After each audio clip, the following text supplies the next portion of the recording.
Section 7.6, example 3, solving a 2x2 system of Gaussian elimination. Solve the given system by Gaussian elimination. So we have the system written here, and Gaussian elimination is us using a matrix to help us solve for it. So let's do a little bit of a recap on solving using the elimination method. So that's where this elimination part comes in. So quick recap, we have this second equation. I see that we have a positive 3y. If we multiply this part by a positive 3, this would give us a negative 3y. So that way when we add 3y to it, it eliminates this. So let's do that action really quick, just so you could kind of see where these numbers are coming from. We have 3 times x minus y is equal to 1 over 2 times 3. 3x minus 3y is equal to 3 over 2. And we could add that first equation, 2x plus 3y is equal to 6. Add those two equations together. We eliminate this this variable. So we end up with 5x is equal to 6, 12, 15 over 2. Eventually getting x is equal to 3 over 2. So that's a little bit of quick math. This is what we would have done with our elimination method. The part that's really important is this. We want to multiply something to one of the equations so that when we add it to the other equation, it eliminates a variable for us. So let's get rid of this work. And now that we've kind of explained that part, let's go back. Let's throw this into a matrix and see what we could do with row reduction here. So here, looking at the coefficient 2, 1, 3, negative 1, 6, and 1/2. For a 2 by 2 matrix, our goal is to get something like this, 1, 0, 0, 1, and with our constants over here. These constants end up being our solution to our system of equations. But more importantly, what we want to do is get this to look like this, and let's kind of take a look at why. So here, when we turn this augmented matrix into a system of equations, we end up with 1x plus 0y equals c. 0x plus 1y equals a different c. So that ends up giving us x is equal to c and y is equal to c. So that ends up being our solution to the system. Really, really cool if you ask me, but in this system, we're able to plug it into a computer and have it compute everything for us. But let's take a look at what these are giving us here. So step 1, get a 1 here where you need it first. Once you turn this into a 1, you're able to manipulate everything else. So we could divide this by 2. So dividing row 1 by 2. I don't recommend that because we already have a 1 right here. So what I want to do is just switch these 2 rows together. So we're always going to write down what we do just in case we make some sort of mistake.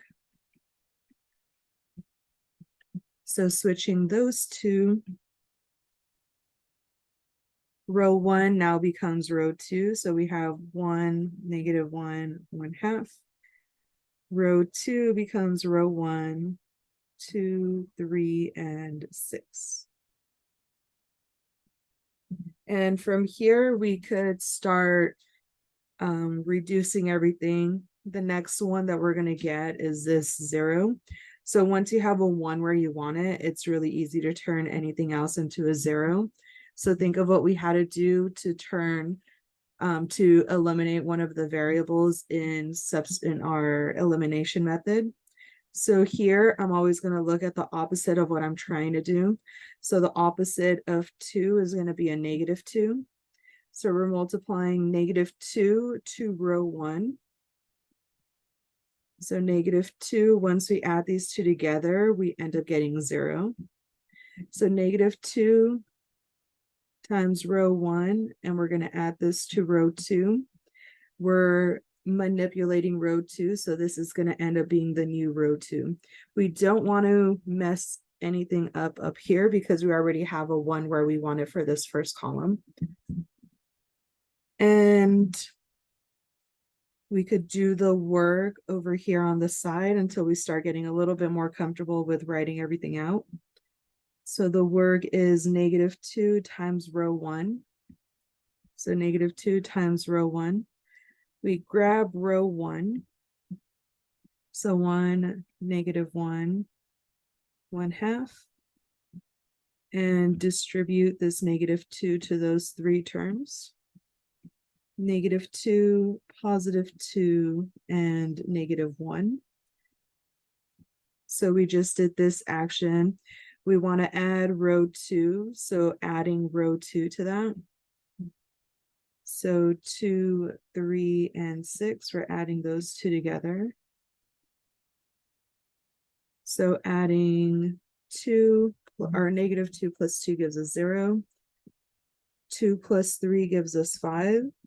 -1 plus 6 also gives us 5. So now that we did this work, whatever the result is here, we're plugging it into row 2. So now coming over here, row 1 was not manipulated whatsoever, so we're going to leave that one just as it is. And we're adding row 2, or we're replacing row 2 with all the work that we did here, which is this right here. So 0, 5, and 5. Perfect. So now this is our new system. This is what we have now. Next thing that we're going to do is we just finished this column. So this column, we're good. We're good. Next, we're going to turn one of our variables into 1, or we're going to take the next one in our column, or get the next, not the column. Yeah, we're going to find the next one in the next column and get that one. So here, this is a 1 here. What our goal is to make this one a 1. And we could really easily do that by dividing that by 5. And we kind of don't like dividing matrices. So what we're going to do is multiply by 1/5. So 1/5 times row 2.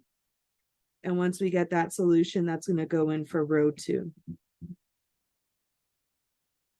And here we're just multiplying 1/5 times row 2, 0, 5, and 5.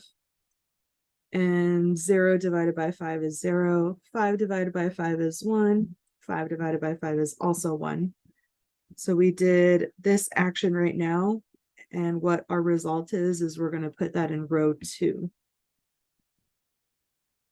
So 1, -1, 1/2. And we get our result over here, 0, 1, and 1. So now from our goal, we have almost everything complete.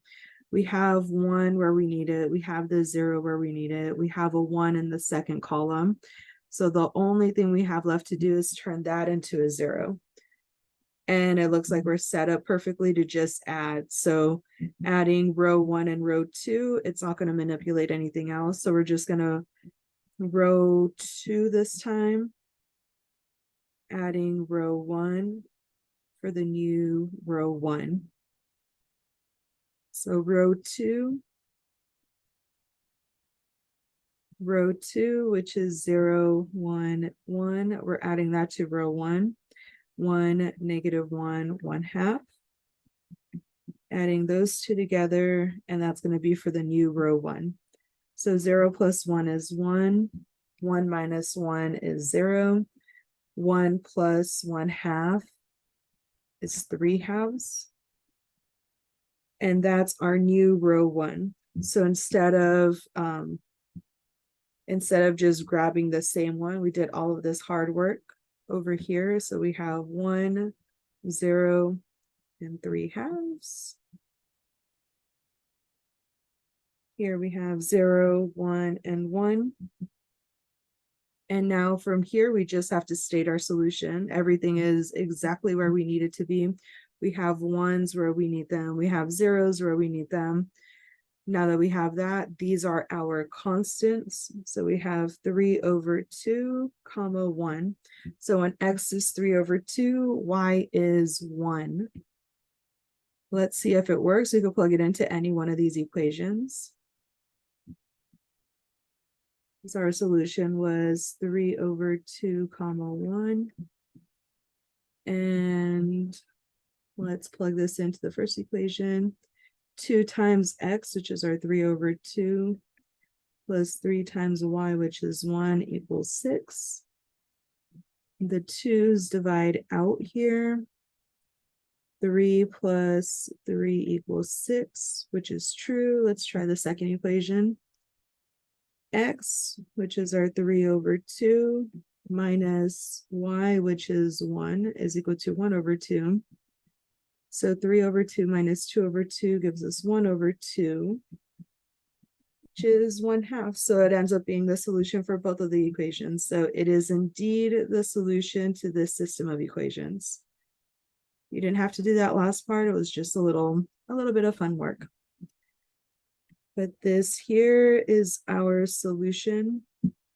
And of course, if you have any questions, please feel free to ask. Otherwise, bye.